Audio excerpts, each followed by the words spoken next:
청송교도소라고 하는 곳인데 그 교도소에 두 BJ가 침투해서 들어갔어요. 거기를? 원래는 못 들어가는 곳이죠. 그러니까 나올 수도 없지만 거기 함부로 안 들어가려고 그러죠, 다. 함부로 들어가도 안 되는 곳인데, 그러니까 그 방송을 찍으러 들어간 거예요. 이 온라인 방송 진행자들이 오늘 새벽 교도소에 차를 타고 들어가서 생방송을 했습니다. 아침에 출소하는 지인을 데리러 왔다는 말에 경비 직원은 신원 확인 없이 초소문을 열어줬습니다. 두 개의 문을 지난 BJ들은 교도소 내부 접견실과 관사 등을 30여 분 동안 생중계한 뒤 왔던 경로를 따라 유유히 빠져나갔습니다. 근데 이제 이 두 사람은 이미 벌써 감옥에 복역한 경험이 있기 때문에 어떤 식으로 하면 들어갈 수 있는지를 아마 이제 미리 알고 있어서 그래서 들어갈 수 있었던 건데요. 근데 이 경우에 그냥 벌금형이었더라고요. 아이러니하게 이 방송을 또 자기들이 또 우리 나왔습니다 뭐 이런 사실 제가 정확히 말씀하신 것 때문에 이제 이 주제를 선택할 때 고민했던 점이 그런 점이었어요. 그러니까 여기서 다뤄지는 것 그 자체가 사실은 이 범죄를 저지르는 사람들에게는 도움이 되는 것일 수도 있지 않을까. 그래서 아마 제가 오늘 최대한 그 자세한 그 인적을 사항을 알 수 있는 내용들은 얘기 안 하려고 노력을 할 텐데. 그렇죠. 사실 관종한테는 오로지 관심만이 목표이기 때문에 지금 이것도 분명히 그 불법적인 건데도 그런 행동을 한 거잖아요. 2020년에는 또 어떤 일이 있었냐면은 음주운전을 하면서 생중계를 한 사람이 있었어요. 음주운전을 하면서 유튜브 생방송을 한 40대 남성이 현장에서 붙잡혔습니다.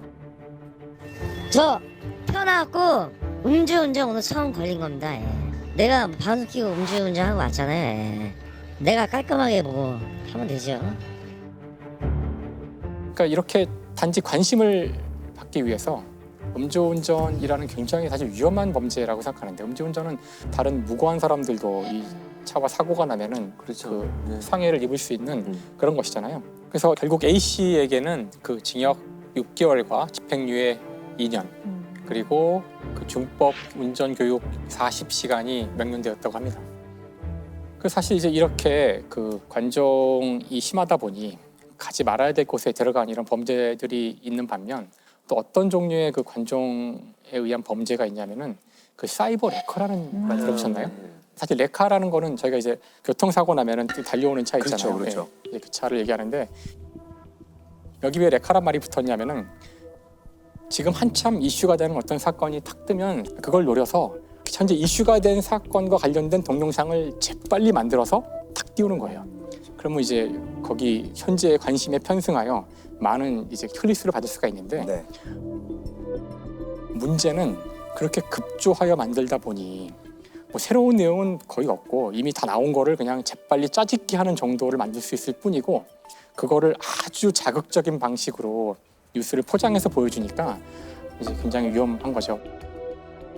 이슈가 된 사건을 짜깁기하거나 자극적 루머를 재생산하는 유튜버, 이른바 사이버 레카가 문제로 떠오르고 있습니다. 최근 악성 댓글 피해를 호소했던 유명 운동선수와 BJ 등이 극단적인 선택을 했습니다. 그게 다 관심이 돈으로 이어지기 때문에 생기는 일이겠죠. 그렇죠. 이 시대의 관심이란 것이 돈이기 때문에 아마 처음 시작은 단순히 뭐 좋아요를 받거나 이런 걸로 시작했을 수가 있겠지만, 돈만이 아니라 어떤 의미에서는 병으로 간 것으로 볼 수도 있어요. 문제는 이것이 그냥 새로운 게 없으니까, 사람들 관심이 없을 수도 있으니까 여기에 약간 또 주관적인 어떤 내용을 넣거나 심지어는 가짜 뉴스로 만들거나 이제 이런 일이 종종 벌어지는 거죠. 그러니까 그냥 짜집기만 하는 게 아니라, 그래서 이것이 실제로는 이제 가짜 뉴스를 퍼뜨리는데 아주 중요한 역할을 하게 돼서 사회에 큰 문제가 일어날 수도 있고, 이제는 사실 쉽게 이 문제를 제가 지나칠 수 없는 상황이 된 것이죠. 이 가짜뉴스가 피해가 굉장히 심각한데도 규제가 쉽지 않다 그러더라고요. 그렇죠. 이게 보통 이제 가짜 뉴스라는 거는 일단 뭐 사실관계가 일단 잘못된 거지만, 가짜 뉴스를 생산했다는 그 자체만으로는 실제로는 처벌할 수가 없는 상황이고, 예를 들어 개별 어떤 특정한 개인에 대한 명예훼손이라든지 모욕 이런 정도의 수준이 되어야지만 처벌할 수 있는 사법 체계거든요. 현재로서는 사실 되게 규제하기 어려운 영역 중에 하나인 것 같아요. 이게 좀 정신의학적으로 좀 위험한 관심병이 있을까요? 그 뮌하우젠 증후군 같이 뮌하우젠 예, 증후군. 아예 관심을 받기 위해서 자해, 뭐 심지어는 가족을 위험에 빠뜨리거나 아니면 그 외에 없는 질병을 얘기한다던가 불행을 만들어내고 이런 경우들 되게 많이 하죠. 사실 이것은 아주 옛날부터 알려져 있었어요. 그 학계에서는 1950년대에 미국의 의사가 이런 종류의 그 질병이 있다는 사실을 알게 된 거고요. 그래서 증세는 말씀하신 대로 이제 너무나 관심을 받기를 원한 나머지 거짓으로 꾸며댄다거나 주로 몸을 이제 막 상하게 한다거나 이제 이런 증세를 보이는 건데, 근데 이 뮌하우젠 증후군 가운데 아주 안 좋을 수 있는 케이스가 그 다른 사람을 이용하여 자신에 대한 관심을 이제 끌어내는, 그러니까 자기를 상해하지 않고도 관심을 받을 수 있으니까 어떤 의미에서는 좀 더 이 사람 입장에서는 더 나아진 방법일 수도 있을 텐데 아주 안 좋은 방법이죠. 그래서 이럴 때에는 자신이 손쉽게 사용할 수 있는 그런 사람을 쓰게 돼요. 그러니까 멀쩡한 자식을 아프게 만들거나 이제 이런 일이 벌어지는 거죠. 그래서 실제 그런 사례가 있었는데 미국의 그 스피어스라는 사람인데요. 그 이제 아이를 낳았어요. 아들을 낳는데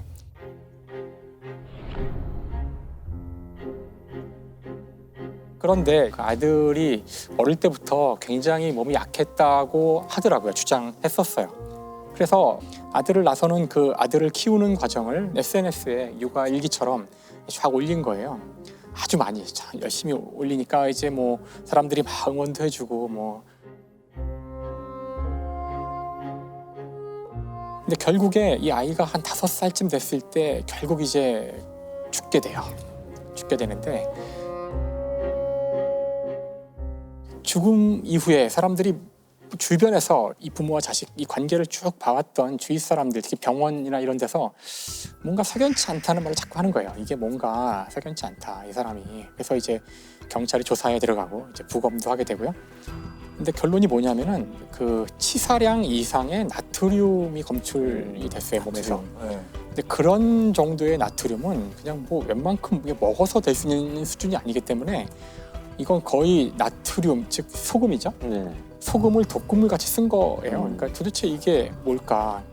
그래서 이제 추후에 이제 밝혀진 바에 따르면은 이 아이가 아주 어릴 때 스피어스가 병원에 가서 우리 아이는 이렇게 음식을 잘 못 먹어요. 자꾸 다 토하고 그래서 여기 위장에 문제가 있는 것 같다고. 근데 검사할 때마다 문제가 없다고 그러는 거예요. 네. 근데 병원을 전전하면서 계속 문제가 있다. 결국은 이제 문제가 있다는 것에 동의한 의사가 수술을 해서 관을 이렇게 위장에 직접 넣어서 연결을 하는 그런 수술을 하게 돼요. 그 아무런 건강에 이상이 없는 아이를. 그렇게 볼 수 있죠. 그래서 그 관을 통해서 음식을 넣고 있었던 거예요. 근데 이 죽음이 있었던 그 한 며칠 전에 그 CCTV를 쭉 분석해 보니 이 엄마가 이 애를 데리고 화장실에 잠깐 갔다 오는데 뭘 했는지 모르죠. CCTV는 없으니까 그쪽에는. 그 이후에 애가 이제 서서히 상태가 안 좋아진 거예요. 그래서 나중에 이제 밝혀진 바로는 바로 그 관을 통해서 그 소금물을 다량으로 이제 거기에 이제 넣은 거죠. 계속 넣어서 결국은 그것 때문에 나트륨 중독으로 이제 아이가 사망에 이른 거예요. 그럼 아이가 아픈 그런 것들을 계속 SNS나 뭐 이런 데 올리고. 그렇죠. 근데 아이가 일단 처음엔 뇌사 상태에 빠지게 되는데 뇌사 상태에 빠졌을 때에도 그 사진을 200장이나 찍었다 그러는데 사실 그 상태에서 그 정상적인 부모라면은 너무나 당황스럽고 너무나 슬퍼서 경황이 없어야 될 텐데 그러니까 정말 끔찍한 거죠. 사실 이거는 진짜 끔찍한 거죠. How could a mother ever treat her innocent child in such a callous, inhumane, and calculating manner? Do you even realize the magnitude of your crime?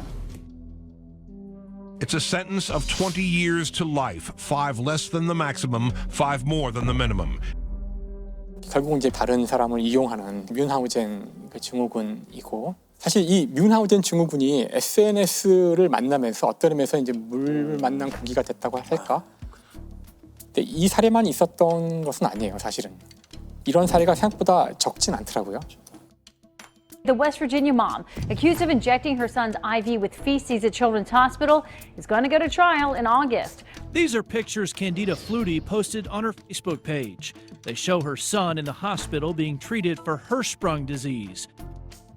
The Dallas mother, accused of subjecting her son to more than a dozen surgeries and hundreds of hospital visits, even though he was not sick, faced a judge today.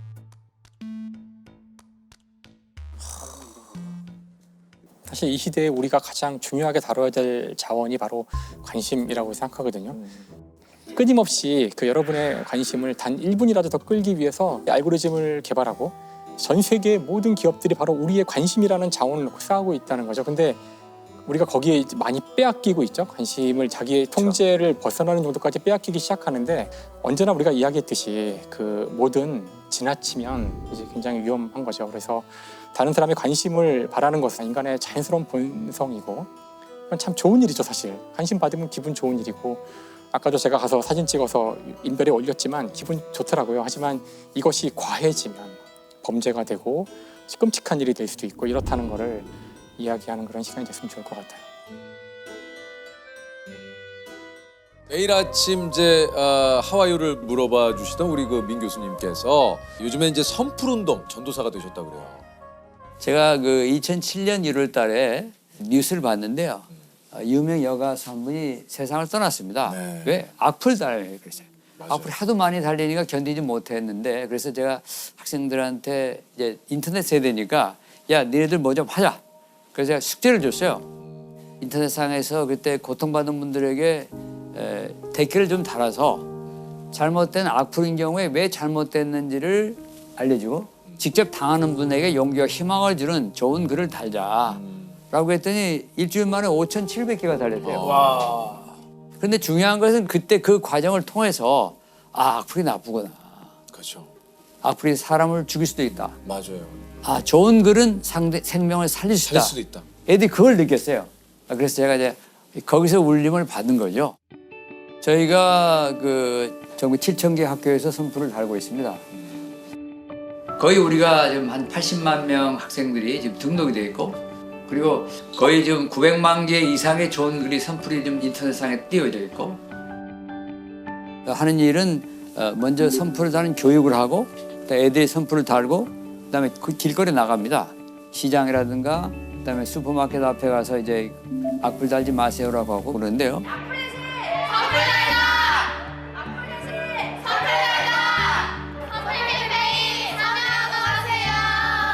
선풀운동이 뭐냐?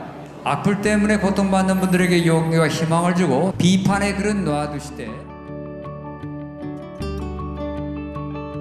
선풀 운동을 하시면서 악플 다는 사람들의 심리도 좀 공부를 좀 하셨다 그래요. 악플 다는 이유는 아주 간단합니다. 상대방을 공격해야 자기 자신의 자존감을 높인다고 잘못 생각하는 것이죠. 그렇죠. 악플 다는 사람 중에서 심한 사람은 감옥에 가고 좀 중간 정도 된 사람은 이제 법무부에 사는 그 연수원이 있습니다. 교육기관 가서 그렇군요. 그 사람들한테 교육을 시키는 겁니다. 그래서 제가 이제 악플러들을 모아놓고 이제 교육을 했어요. 그러면서 한 게 당신 쓴 악플 한번 가져와서 읽어봐라 그러더니 반응이 어땠습니까? 읽어보면서 울어요. 에? 정말 잘못됐습니다. 그래서 그래서 이런 경우에는 그렇게 상대방에게 잘못된 점을 인지시킬 필요가 있다. 그럼요. 그다음에 그렇게 이제 어떤 심한 경우에는 대응을 적극적으로 하셔야 될 필요가 있다.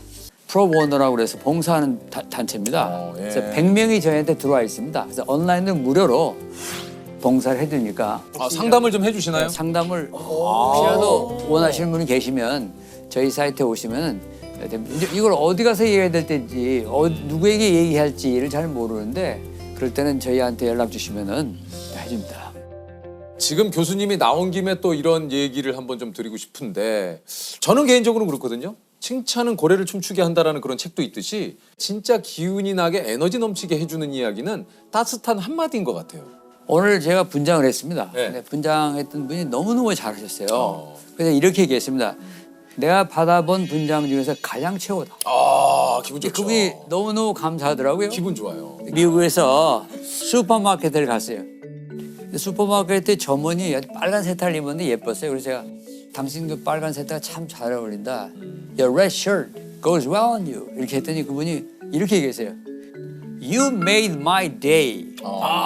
나의 You made my day. You made my day. 오. 당신의 한마디가 내 오늘 하루를 빛나겠다. 그렇게 얘기했어요. 네네네. You made my day. You하고 you가 유퀴즈가 같잖아요. 그러니까 유퀴즈가 같이. my day. 요 쓰시는 분은 우리 유퀴즈 보신 분입니다. You 오케이. made my days. You made my day. my day. 항상 그 우리가 인색한데 칭찬에 인색한데 중요한 것은 상대방을 보고 장점을 찾아내는 기술을 터득해야 되는데 그 기술은 여러분께서 다 이미 갖고 계시기 때문에 만나서 항상 칭찬해 주시면 좋습니다. 혹시 그 미 교수님은 평소에 좀 그 가족분들한테도 칭찬을 좀 많이 하시는 편인가요? 어떤가요? 제 휴대폰을 보면 아침에 전화 왔어요. 우리 며느리하고 아들이 전화 왔어요. 며느님이 그 SBS 이혜승 아나운서. 네, 맞습니다. 맞아요. 네. 아버님 오늘 저 유퀴즈 나가신다면서요. 네, 네. 너무 축하드립니다. 열심히 하세요라고 응원을 했어요. 그래서 내가 고맙다. 잘하고 올게. 이제 문자를 그렇게 보내는데 이 문자를 보내는 것이야말로 말하지 않으면 사랑하는 줄 몰라요. 맞아요. 표현을 해요. 사랑한다, 좋아한다. 표현을 좀 하시는 편이군요, 교수님. 저는 표현은 적극적으로 합니다. 그래서 하여튼 저 기회가 되면 한번 보여드리겠지만 녹화 끝나면 보여드릴게요. 근데 문자가 엄청나게 많아요. 가족들끼리. 사랑합니다. 문자가 엄청나게 와요? 사랑합니다. 이제 그냥 배려라는 단어가 있잖아요. 근데 우리의 배려가 어디 있는가 했더니 바로 유재석 씨입니다. 그리고 우리 저 조셉입니다. 그리고 유퀴즈입니다. 왜냐? 제가 유퀴즈를 보고 있으면 마음이 따뜻해집니다.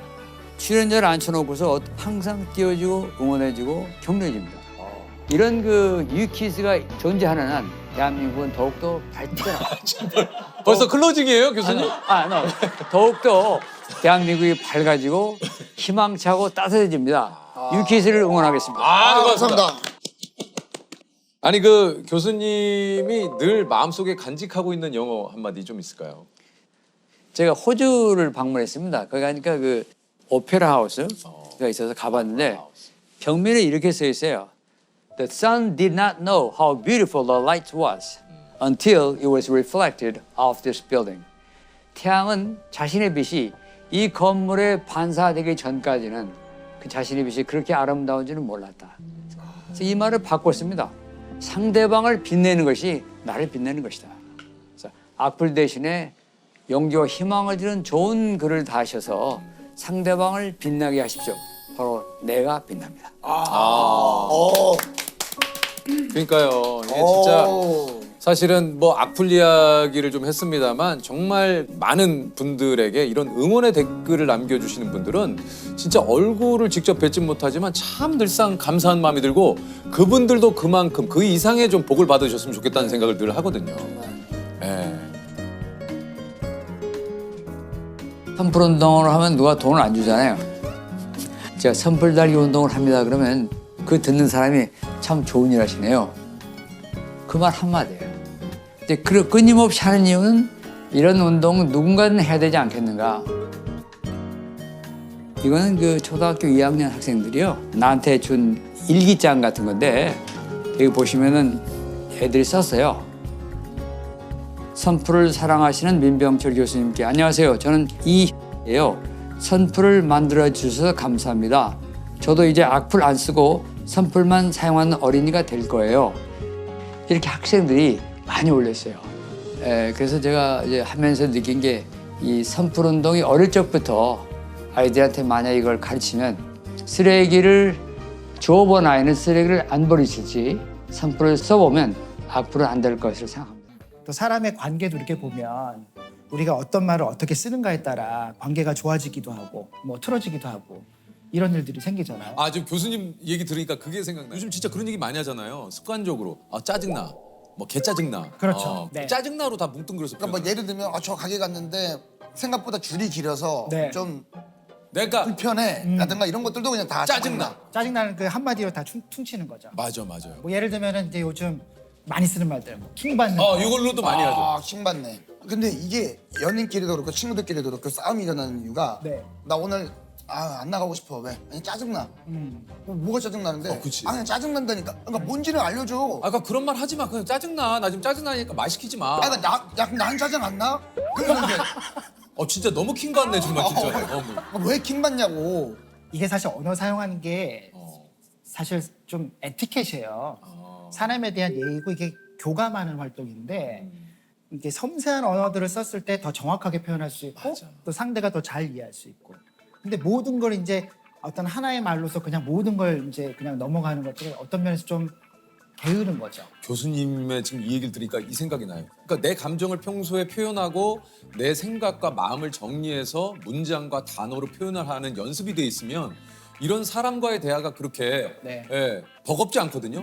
근데 이런 식으로 조금 지내다 보면 뭔가 내 감정이나 이런 것들을 표현하는 게 오히려 텍스트가 좀 편하고 이런 경우도 좀 있을 것 같아요. 맞아요. 그러니까 사실 이제 언어가 자기 성장을 하는 굉장히 중요한 방법 중에 하나예요. 그래요? 글을 읽고 여러 가지 말들을 이해하고 그 말들로 내 감정을 표현해보고 상대를 이해해보고 그게 나를 이해하고 내 관계를 이해하고 세상을 이해하는 굉장히 좋은 방법이거든요. 여러 가지 요인이 있겠지만 이게 좀 가장 큰 이유는 뭐가 있을까요? 문해력이 떨어지는. 아무래도 이제 우리가 글을 읽고 쓰는 상황, 그다음에 사람들과 언어로 소통하는 이 환경 자체가 굉장히 많이 바뀌었어요. 이제 영상으로 정보를 취하고 그것으로 소통하는 이제 이런 세상이 돼서 글을 읽을 일이 사실 별로 없는 거예요. 그러니까 긴 글 읽는 거 굉장히 어려워하고. 그러니까 예를 들면 대학 교실에서 우리 다음 주에 논문 하나 읽고 공부할 거야 이러면 표정이 안 좋아져. 그다음에 책 한 권 읽고 뭐 써오는 거 이런 것도 굉장히 어려워하고요. 네.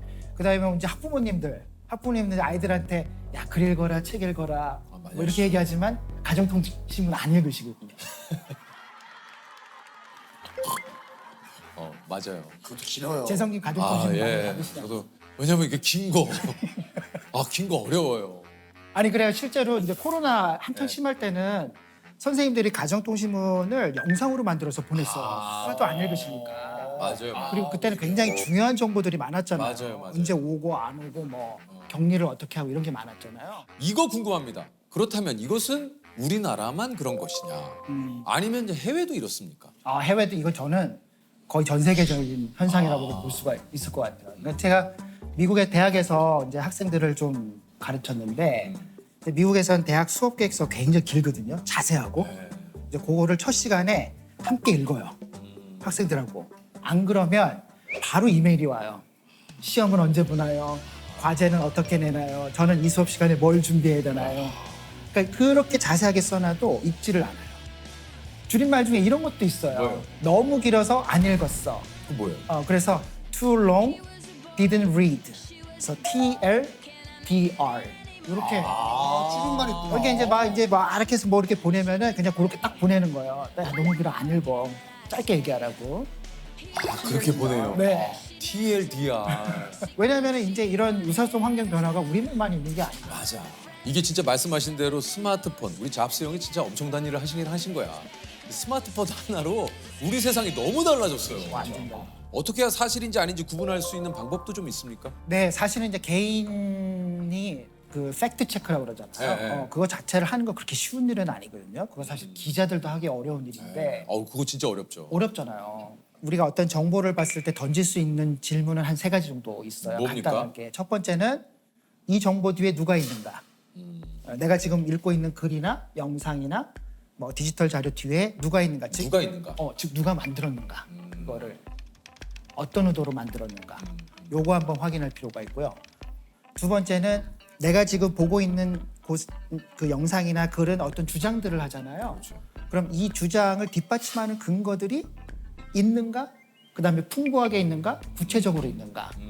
세 번째는 이제 요즘 세상엔 뭔가 하나를 읽고 일을 하고 판단하기가 굉장히 어려워요. 네, 그러니까 하나를 읽고 난 다음에 다른 비슷한 것들을 좀 찾아보면서 여기서 말하고 있는 것, 여기서 이야기하는 것이 정말 바람직하고 좋은 것인가, 타당한가 다른 자료를 찾아보면서 그런 것들을 확인하는 방식이 있죠. 이게 좀 가장 경계해야 되는 건 나 자신이다. 이렇게 좀 네. 교수님이 얘기를 하셨다고 그래요. 그렇죠. 요즘 그 글을 읽는 세태 중에 큰 경향성 중에 하나가 읽고 싶은 대로 읽는 거. 해석하고 싶은 대로 해석하고 싶은 대로. 그리고 또 이제 알고리즘이라는 것이 자꾸 그쪽으로 우리를 유도하잖아요. 그렇죠. 그게 네. 또 알고리즘이 우리를 더 그렇게 하게 만들죠. 맞아요. 보고 싶은 것만 추천을 보게. 해주고. 그렇죠. 네. 보면은 자기가 보고 싶은 것만 맞아요. 클릭하고 끝. 네네네.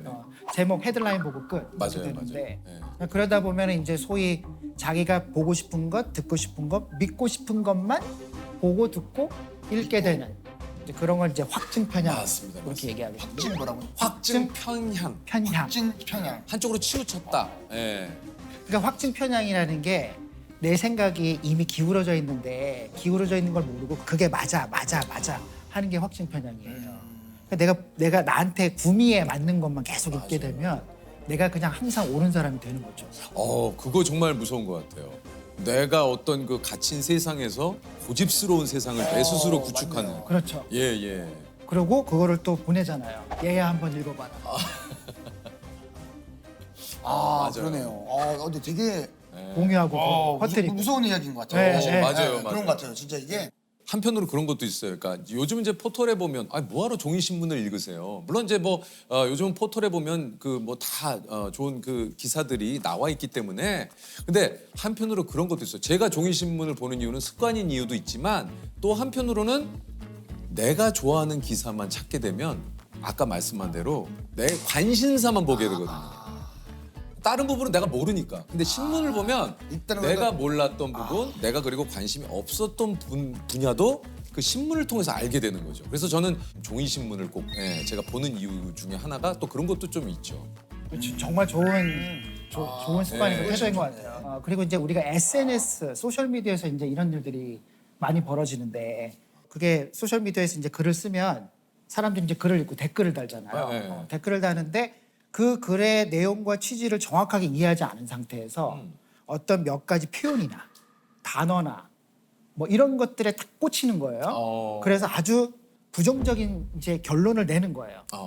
그 우리가 이제 뭐라 그러냐면 허수아비의 오류라고 그러는데 허수아비 이런 것도 적어놔야 되겠다. 허수아비의 오류. 그러니까 실제로 이 사람이 그 말을 하지 않았는데 내가 이 사람은 그런 말을 했어라고 허수아비를 하나 만들어요. 그래. 그 다음에 그 허수아비를 계속 공격하는 거야. 거기다 막 댓글 달고 나쁜 말하고. 나쁜 말을 하고. 그러니까 이게 실제로 글을 쓴 사람은 답답하죠. 내가 한 말은 그 말이 아닌데. 그렇죠. 자기 마음대로 재단하고 해석을 해서. 그렇죠. 그 이제 글 쓴 사람을 공격을 하는 거죠. 그렇게 되죠. 그러면 이제 의사소통이 거의 안 되죠. 교수님이 그런 얘기를 하셨는데 악플러들은 상대방의 마음을 고려하지 않아요. 맞아요. 기본적으로 소통이고 대화인데. 맞습니다. 뭔가 그 개념이 없는 거죠.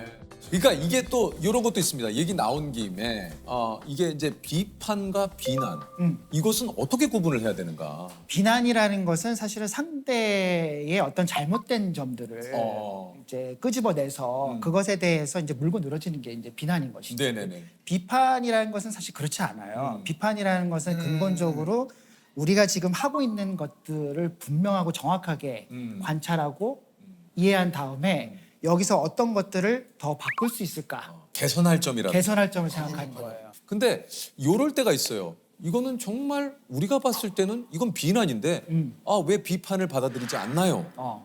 왜 비판에 귀 기울이지 않습니까? 라는 분들도 있거든요. 그렇죠. 이제 그런 경우는 설득이 굉장히 안 되는 게 비판이 되기 위해서는 기본적으로 에티켓이 필요한 겁니다. 예의라는 그렇죠. 바로 그겁니다. 맞아요. 네.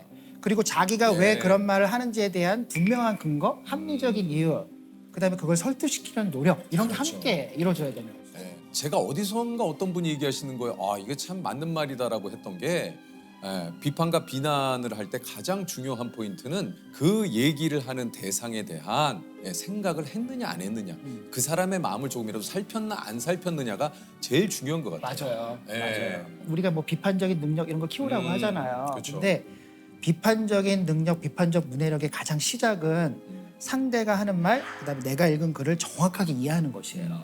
여기서 어떤 게 더 좋아질 수 있을까? 질문을 던지고 토론하고 이제 이런 게 비판적인. 이제 악플이라는 게 그렇죠. 자기 혼자 안의 세계에 이제 갇혀 있는 거죠. 자기 멋대로 해석하고 그다음에 자기 딴에는 굉장히 논리적인 방식으로 뭔가를 대꾸를 하는데 이게 전체적인 소통 맥락에서는 어울리지 않는 거예요. 문자를 쓰고 컴퓨터 자판을 치고 단어를 사용하고 문장을 쓰지만 아주 그런 기능적인 능력만을 가지고서 저차원적인 수준의 문해력을 계속 쓰는 경우이지 인간적이고 뭔가 맥락적이고 공감하는 이런 문해력이라고 보기는 좀 어려운 거죠. 그러니까 내가 알고 있는 것이 잘못될 수도 있어. 완벽하지 않아. 라는 생각들을 항상 할 수가 있어야 돼요. 자기 스스로가 내가 어떤 방식으로 글을 읽고 쓰는가에 대한 성찰이 부족한 거죠. 네, 거기까지 나아가야 사실은 분해력은 의미를 갖는다고 얘기할 수 있어요. 그러면 좀 글을 읽을 때 좋은 방법이 좀 있습니까? 이제 책 읽기 어려워하시는 분들이 이런 말씀 많이 하시잖아요.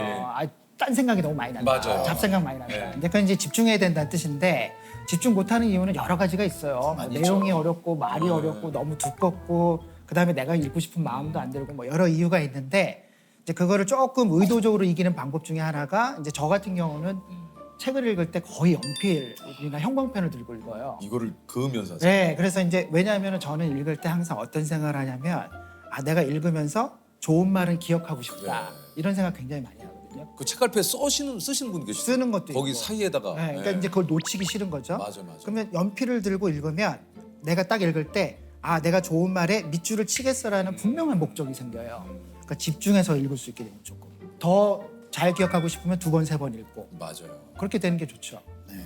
이 독서 습관을 우리 자녀분들에게 키워주고 싶은데 그래서 많이 이제 부모님들이 하시는 게 책 읽으면 스마트폰을 얼마 하게 해줄게. 맞아요. 이런 방법 어떻습니까? 그게 사실 대표적으로 부모님들이 조금 실수하시는 부분이에요. 그러니까 사실 책을 읽게 하는 게 목적인데 그렇죠. 이 상황에서는 책을 도구로 사용하는 거예요. 수단으로. 그렇지. 책을 읽는 그 경험 자체가 재미있고 의미 있는 것이다라는 거를 경험하게 해주는 게 굉장히 중요해요. 그걸 어떻게 경험하게 해줘? 그러니까 예를 들면은 어린아이가 있잖아요. 엄마나 아빠가 책을 읽어주죠. 네, 그렇죠. 자기 전에 소리내서 읽어주죠. 그러면 아이들이 어렸을 때부터 뭘 경험하는가? 책을 이렇게 읽는 게 내가 엄마랑 아빠랑 옆에 자기 전에 살을 부대끼면서 목소리를 들으면서 경험이구나, 경험. 소중한 경험들이 되는 거예요. 그러니까 이제 그 경험이 책이라는 건 참 가치 있는 거야. 나도 엄마처럼 읽고 싶어. 나도 아빠처럼 읽고 싶어. 그래. 이런 마음들이 들게 하는 게 굉장히 중요합니다.